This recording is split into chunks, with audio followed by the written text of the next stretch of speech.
Hello students, welcome my channel mini attempt. आज हम discuss करेंगे third stage of labour. Third stage of labour क्या है? The third stage of labour begins upon complete of birth of baby and with the birth of placenta. It is also called placental stage of labour. यानी कि इससे पहले lectures में हमने first stage of labour में पर discuss किया था, सेकंड स्टेज ऑफ लेबर पर डिस्कस किया था। फर्स्ट स्टेज ऑफ लेबर का जो अदर नेम था वो डायलिटेशन स्टेज था। जो सेकंड स्टेज ऑफ लेबर का अदर नेम था वो एक्सपल्सन ऑफ बेबी था, और थर्ड स्टेज का अदर नेम है एक्सपल्सन ऑफ प्लेसेंटा, यानी प्लेसेंटल स्टेज। यानी कि प्लेसेंटा जिस समय कंप्लीटली बाहर आता है, एक्सपेल्ड आउट होता है, उससे हम थर्ड स्टेज ऑफ लेबर कहते हैं। तो थर्ड स्टेज ऑफ लेबर में क्या इवेंट्स हैं, इस पर हम डिस्कस करेंगे। तो बात करते हैं इवेंट्स की। थर्ड स्टेज ऑफ लेबर में जो इवेंट्स हैं वो क्या क्या इवेंट्स आते हैं। सबसे पहला है प्लेसेंटल सेपरेशन। तो प्लेसेंटल सेपरेशन की बात करें हम तो प्लेसेंटल सेपरेशन, प्लेसेंटा इस तरह से अधेयर्स होता है यूट्रस की बॉल से, और जो प्लेसेंटा की जो लोब्स होती हैं वो एंडोमेट्रियम में एम्बेडेड होती हैं, धसी हुई होती हैं। तो जब ये सेपरेट आउट होता है तो सेंट्रली सेपरेट आउट होता है, और यहाँ पे एक ब्लड क्लॉट फॉर्म होता चला जाता है, और इसकी जो कॉर्ड आउटसाइड होती है बाहर निकली हुई होती है। तो हम इस पर बात करते हैं प्लेसेंटल सेपरेशन पर। प्लेसेंटल सेपरेशन क्या है? The separating usually begin at the centre. जो मैं अभी बता रहा था आपको कि जो प्लेसेंटा है वो मोस्टली सेंटर से सेपरेट आउट होना शुरू होता है, मीन्स स्टार्टिंग होती है इसकी। सो दैट ए रीट्रोप्लेसेंटल क्लॉट, जब ये सेपरेट आउट होता है तो यहाँ पे क्या बनता है? रीट्रोप्लेसेंटल क्लॉट फॉर्म होता है। उसके अलावा so the after the delivery of baby to the mild traction of cord by modifying to the uterine contraction help the separation of placenta. यानी कि हम बात करें इस पूरे मामले की तो प्लेसेंटल सेपरेशन का मतलब क्या है? प्लेसेंटल से भाई बेबी आउट हो गया, प्लेसेंटा अंदर रह गया, प्लेसेंटा अंदर रह गया, तो प्लेसेंटा सबसे पहले सेंट्रली सेपरेट आउट होता है। जब सेंट्रली सेपरेट आउट होता है तो यहाँ पे क्या बन जाता है? एक ब्लड क्लॉट फॉर्म हो जाता है, और जो ब्लड क्लॉट फॉर्म होता है ये क्या करता है इसको, और जैसे जैसे ब्लड क्लॉट बढ़ता है वैसे वैसे ये सेपरेट आउट होता चला जाता है, और जैसे जैसे ब्लड क्लॉट बढ़ता है वैसे सेपरेट आउट होता चला जाता है, और ब्लड क्लॉट पूरे एरिया को कवर कर लेता है। उसके अलावा जो मिडवाइफरी वहाँ प्रेजेंट होती है, वो मिडवाइफरी क्या करती है? कॉर्ड में माइल्डली ट्रैक्शन देती है, यानी कॉर्ड को हल्का सा ट्रैक्शन के साथ रखती है, खींच के रखती है हल्का सा। जब कॉर्ड को खींच के रखेगी तो यहाँ पे क्लॉट फॉर्म हो ही रहा है, कॉर्ड खींचेगी तो ये जल्दी से सेपरेट आउट होगा, और जैसे ही ये पेरीफ्री से भी आउट हो जाता है, सेपरेट आउट हो जाता है, तो जो ब्लड क्लॉट बना हुआ है वो गस ऑफ ब्लड तेज़ी के साथ बाहर आता है। ठीक है, तो उसे बोलते हैं हम प्लेसेंटल सेपरेशन। उसके बाद आता है descent of placenta. Descent of placenta क्या है? जब आप समझते हैं, जब हम ट्रैक्शन दिया, ये सेपरेट आउट हुआ तो ये बाहर आएगा, डिसेंट डाउन होगा, नीचे आएगा, नीचे सर्विक्स पाएगा, सर्विक्स से बाहर आ जाएगा। इसे बोलते हैं हम डिसेंट ऑफ प्लेसेंटा, यानी अपने जगह से नीचे की तरफ मूव करे, उसे बोलते हैं हम descent of placenta. Descent of placenta को हम कैसे आइडेंटिफाई करेंगे, कैसे समझेंगे डिसेंट प्लेसेंटा हो रहा है? सबसे पहली चीज़, जैसे ही ये सेपरेट आउट होगा, सेपरेट आउट होने के बाद में तुरंत गस ऑफ ब्लीडिंग आएगी, जो मैंने अभी बताया था, गस ऑफ ब्लीडिंग आएगी। गस ऑफ ब्लीडिंग आने का मतलब है पेरीफ्री से भी ये क्या हो गया? सेपरेट आउट हो गया। जब पेरीफ्री से जब ये सेपरेट आउट हो गया तो ये डाउनवर्ड खींचेगा। इधर हमने ट्रैक्शन लगा रखा है बाहर, तो क्या होगा? ब्लड ट्रैकल करता हुआ बाहर आएगा, गस ऑफ ब्लड बाहर आएगा। दूसरा, कॉर्ड की लेंथ बढ़ जाएगी। भाई जब ये खींचेगा, ट्रैक्शन दे रहे हैं, अपनी जगह छोड़ेगा तो लेंथ ऑफ कॉर्ड एक्सटेंड हो जाएगी, जिसकी जो कॉर्ड की जो लेंथ है वो बढ़ जाती है। उसके अलावा क्या है? Change shape of uterus. जब यहाँ से हटा अपनी जगह से तो यूट्रस की शेप जो बदलने लगेगी, क्योंकि यूट्रस के अंदर हाई कॉन्ट्रैक्शन आ रहे हैं, मस्कुलर कॉन्ट्रैक्शन आ रहे हैं, तो यूट्रस धीरे धीरे सिकुड़ना शुरू कर देगा तेज़ी के साथ में। जब सिकुड़ेगा तो सिकुड़ते सिकुड़ते ये जो प्लेसेंटा सेपरेट हो गया जब नीचे आ जाएगा, इससे हमें पता लग जाएगी यूट्रस की पोजीशन चेंज होने लगेगी। इन सब के अलावा क्या होगा, नेक्स्ट एक्सपल्सन ऑफ प्लेसेंटा। जब ये सेपरेट आउट हो गया, जब पूरी तरह सेपरेट आउट हो गया प्लेसेंटा, तो लेंथ कॉर्ड की बड़ी क्या होगा, एक्सपेंड आउट होगा, बाहर आएगा, एक्सपेल्सन ऑफ प्लेसेंटा होगा, यानी प्लेसेंटा पूरी तरह से बाहर आ जाएगा। जब प्लेसेंटा बाहर आ गया, प्लेसेंटा जब बाहर निकल गया यूट्रस से, उसे बोलते हैं expulsion of placenta. Expulsion of placenta हो गया, उसके बाद बात करते हैं haemostasis. Haemostasis means stoppage of the bleeding, यानी कहीं भी किसी भी साइड पर कोई ब्लीडिंग हो रही है तो उसको स्टॉप कर देना, रुक जाना, हीमोस्टेसिस कहलाता है। नॉर्मली आप जानते हैं जो पूरा लेबर है उसमें नॉर्मली 500 ब्लड लॉस होता है। जब प्लेसेंटा आउट हुआ तो उस समय भी गस ऑफ ब्लड आया था, तो वो सब उसमें इंक्लूड है। उसके अलावा क्या होता है, the retention of the oblique uterus muscles and the present of vigorous uterine contraction. तेज़ी से यूट्राइन कॉन्ट्रैक्शन आते हैं और जो यूट्राइन मसल्स होती हैं वो आपस में क्री क्रॉस फाइबर्स मिलके इस तरह से लॉकिंग फाइबर्स बन जाते हैं। लॉकिंग फाइबर्स मीन्स इनमें से बीच में से अगर कोई वेसल्स जो निकली हुई हैं यूट्रस के अंदर, और जब ये क्रू क्रश फाइबर्स यूट्रस के अंदर तेज़ी के साथ कॉन्ट्रैक्ट होते हैं तो उसकी वजह से क्या होता है, जो वेसल्स हैं उनमें दबाव पड़ता है और जो वेसल्स क्या हो जाती हैं, दब जाती हैं, नैरोइंग हो जाती है, उसकी वजह से हीमोस्टेसिस हो जाती है। यानी कि यूट्राइन हाई कॉन्ट्रैक्शंस की वजह से मस्कुलर फाइबर्स जो ओब्लिक और जो सर्कुलर जो फाइबर्स हैं उनके आपस में नैरोइंग, उनके स्पेस के बीच में जो नैरोइंग होने की वजह से जो वेसल्स ब्लॉक हो जाती हैं उसको बोलते हैं हीमोस्टेसिस, उसको बोलते हैं हीमोस्टेसिस। तो ये 4 पॉइंट्स हैं, यही 4 पॉइंट मेन हैं। सबसे पहला प्लेसेंटल सेपरेशन, प्लेसेंटा का सेपरेट आउट होना यूट्रस की बॉल से। दूसरा descend of placenta, placenta uterus की बॉल से सेपरेट आउट होकर नीचे की तरफ डाउन बढ़ जाए, बाहर निकले। तीसरा एक्सपेल्सन ऑफ प्लेसेंटा, यानी पूरी तरह प्लेसेंटा बाहर आ जाए यूट्रस से। चौथा हीमोस्टेसिस, हीमोस्टेसिस मीन्स है ब्लीडिंग का अरेस्ट होना, ब्लीडिंग का रोकना, ब्लीडिंग का रुक जाना, वो कहलाता है हीमोस्टेसिस। उसके बाद बात आती है management of third stage of labour. ये भी बड़ा इंपॉर्टेंट टॉपिक है, ये भी इम्पोर्टेंट हेडिंग है मैनेजमेंट। हम बात करते हैं अब बात करते हैं management of the third stage of labour. Third stage of labour में सबसे पहला पॉइंट होता है do not massage uterus before the placental separation. जब तक प्लेसेंटा का सेपरेशन नहीं हुआ है तब तक हम यूट्रस को मसाज नहीं करते, क्योंकि अगर हम यूट्रस की मसाज करेंगे उस समय तो क्या होगा, यूट्रस एकदम से कांटेक्ट करेगा मसाज की वजह से, और जब एकदम से यूट्रस कांटेक्ट करेगा तो प्लेसेंटा को वो बाहर आने में परेशान करेगा, बाहर नहीं आने देगा। इसलिए जब तक प्लेसेंटा पूरी तरह सेपरेट आउट नहीं होता यूट्रस की मसाज नहीं करते, पहला। दूसरा, do not pull on the umbilical cord before placental separation.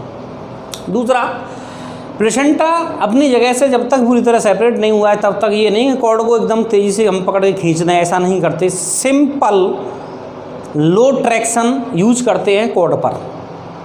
जब सेपरेट आउट हो जाएगा तो अपने आप ही धीरे धीरे बाहर आ जाएगा। हम ऐसा नहीं एकदम तेज़ी से हम इसको पुल ऑन कर दें, तेज़ी से खींच दें, ऐसा नहीं करते। Next, do not try to delivery placenta prior to is complete separation. कहने का मतलब वही है कि जब तक कंप्लीटली सेपरेशन नहीं हो जाता हम प्लेसेंटा को फोर्सफुली एक्सपेल्ड आउट नहीं करते, ठीक है। नेक्स्ट बात होती है मैनेजमेंट में active management of third stage of labour. अब उस पर हम डिस्कस करेंगे। मैनेजमेंट में अब आता है एक्टिव मैनेजमेंट। एक्टिव मैनेजमेंट क्या है?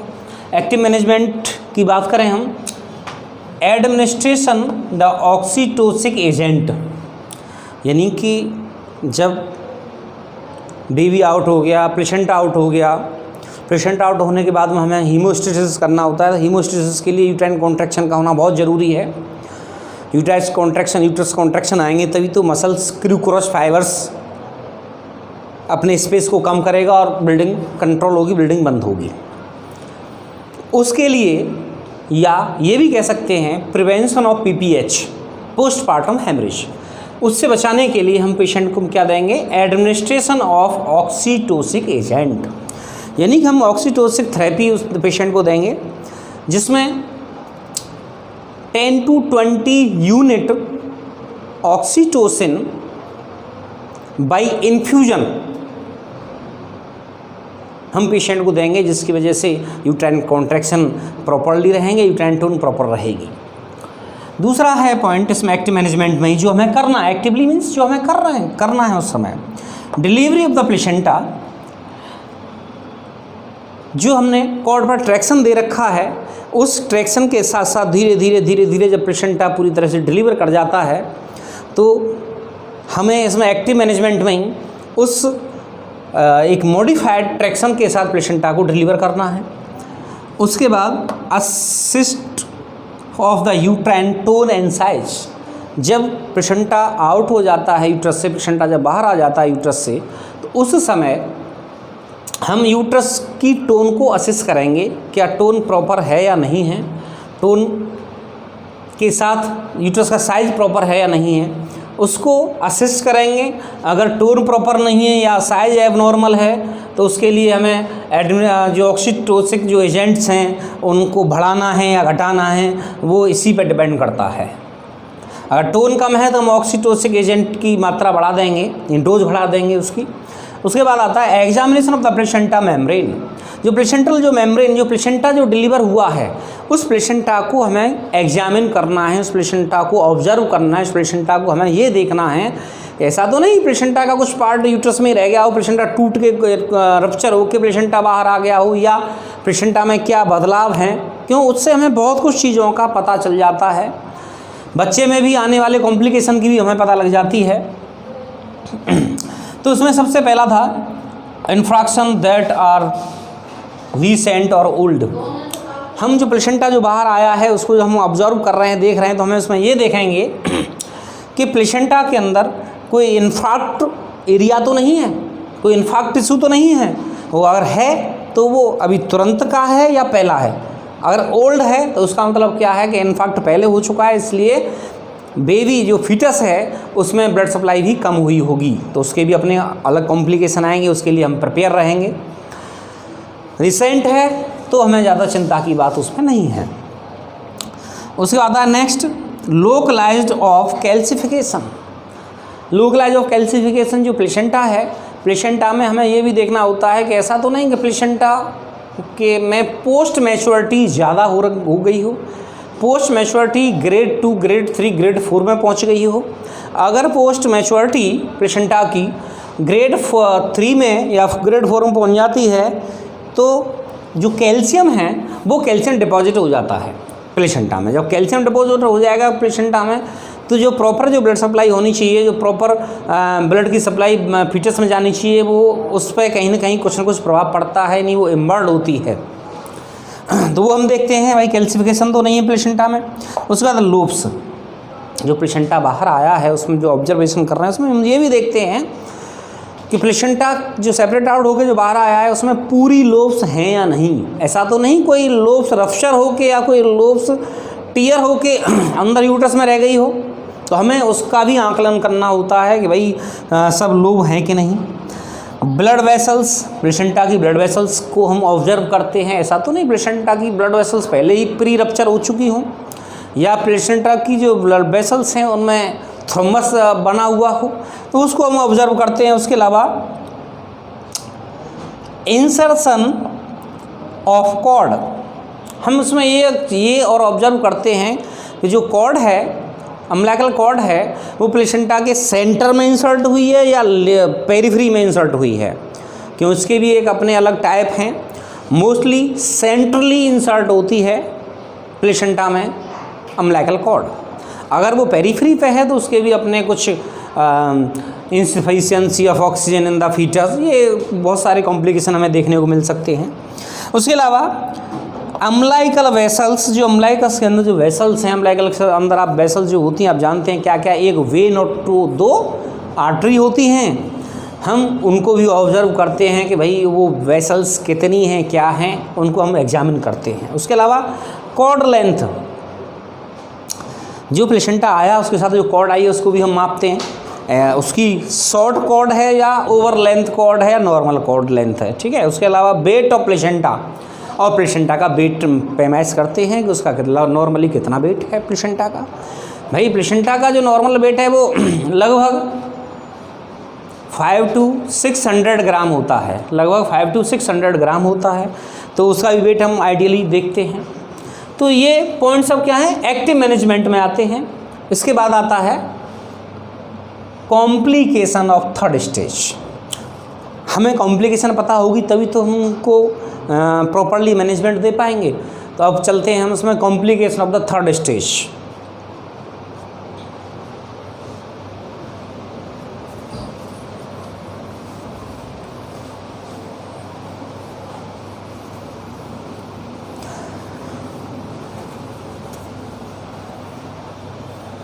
Complication of third stage of labour, हम इस पर डिस्कस कर रहे थे। इसमें सबसे पहला है primary postpartum haemorrhage, PPH, primary PPH.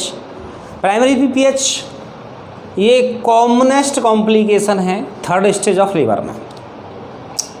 इसमें इसको जनरेट होने के लिए कई सारे फैक्टर्स हैं, जैसे कि इनकम्प्लीट प्लेसेंटल सेपरेशन, यानी कि पीपीएच जो प्राइमरी पीपीएच है जो थर्ड स्टेज ऑफ लेबर में होता है मोस्टली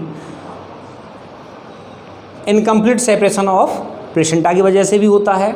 उसके अलावा प्रेसिपिटेड लेबर की वजह से भी हो सकता है, यूट्रस इनर्शिया की वजह से भी हो सकता है, यूट्रस ओवर डिस्टेंशन की वजह से भी हो सकता है, प्लेसेंटा प्रीविया की वजह से भी हो सकता है, और मिसमैनेजमेंट ऑफ थर्ड स्टेज की वजह से भी हो सकता है, ग्रांड मल्टीपैरिटी की वजह से भी हो सकता है, और एटोनी ऑफ यूट्रस की वजह से भी हो सकता है। तो इसके जो प्राइमरी पीपीएच के बहुत सारे फैक्टर्स हैं, बहुत सारे कारण हैं, उनका हमें विशेष तौर पर ध्यान रखना होता है, क्योंकि पीपीएच एक इम्पॉर्टेंट कॉम्प्लिकेशन है, इसका ध्यान रखना बहुत ज़रूरी है। उसके अलावा बात आती है सेकेंडरी पीपीएच की। सेकेंडरी पीपीएच का मतलब होता है, सेकेंडरी पीपीएच का मतलब होता है कुछ समय बाद, ये नहीं कि 4 दिन 5 दिन 6 दिन 10 दिन बाद मरीज को पीपीएच हो जाना। तो इसका सबसे बड़ा कारण होता है इन्फेक्शन। इसके सबसे बड़े फैक्टर्स होते हैं mostly infection, clot formation, haematoma formation, ये इसके मोस्टली कारण हैं। उसके अलावा है शॉक, ओवर ब्लीडिंग होने की वजह से या हाइपोवोलेमिया की वजह से या एनीमिया की वजह से पेशेंट शॉक में जा सकता है, इसका हमें ध्यान रखना होता है। एनीमिया, अगर पेशेंट पहले से ही एनीमिक है या थर्ड स्टेज ऑफ लेबर में ब्लीड ज़्यादा करेगा, ब्लीडिंग ज़्यादा हो गई है, तो भी पेशेंट एनीमिक हो सकता है। तो हमें इन कॉम्प्लिकेशंस का विशेष तौर पर ध्यान रखना होता है, और इन कॉम्प्लिकेशंस को हम मैनेज करते हुए थर्ड स्टेज ऑफ लेबर को कंडक्ट करते हैं। उम्मीद करता हूँ आप सब लोगों को थर्ड स्टेज ऑफ लेबर समझ में आया होगा। अगर आपको कोई डाउट है तो उस डाउट्स को हमारे कमेंट बॉक्स में कमेंट करके पूछ सकते हैं। Thank you. ठीक है। मेडिकल से रिलेटेड अच्छे अच्छे लेक्चर्स पाने के लिए हमारे चैनल मीडिया अटेम्प्ट्स को सब्सक्राइब करें, लाइक करें, शेयर करें।